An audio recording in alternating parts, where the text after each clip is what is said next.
do you do? My name is Alfred Hitchcock, and I would like to tell you about my forthcoming lecture. It is about the birds and their age-long relationship with man. It will be seen in theaters like this across the country.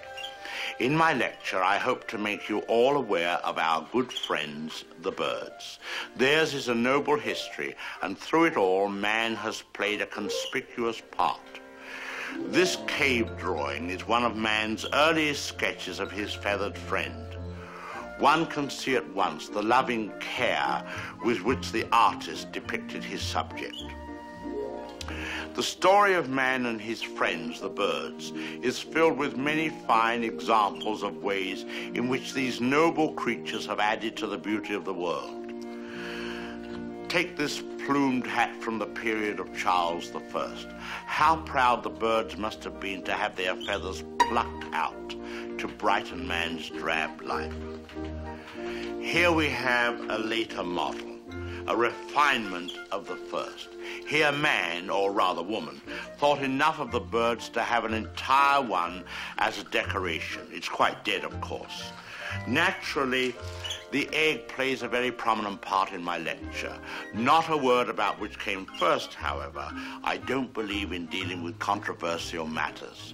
Thousands of years ago, man was satisfied merely to steal an egg from a nest and use it for food. Now he has perfected this process by imprisoning each hen in a separate cage and by scientifically manipulating the lights so that she doesn't fall into the rut of the old 24-hour day. Thus, he can induce the bird to reach fantastic heights of egg production. Originally, there were many varieties of birds on Earth. Some have become extinct. The great auk, the passenger pigeon, and the famous dodo bird have all disappeared.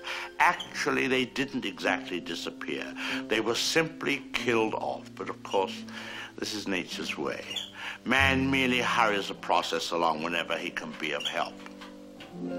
Man and birds have been responsible for a great many advances in our civilization. For example, the bird was the inspiration for the invention of gunpowder, and it was his speed that brought about the development of the shotgun.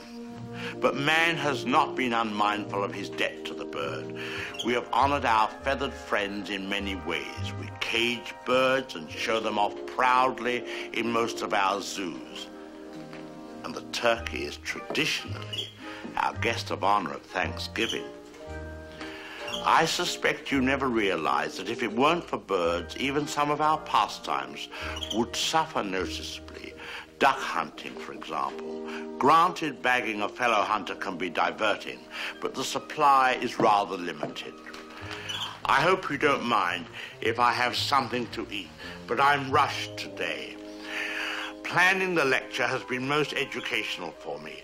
I've begun to feel very close to the birds and have developed a real sympathy for our little... What was I saying?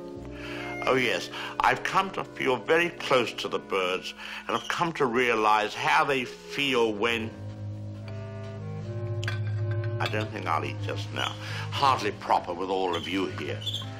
Surely the birds appreciate all we've done for them. Don't you?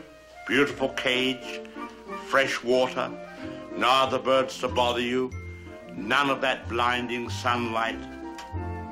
Oh! Now, why would he do that? Most peculiar. What on earth?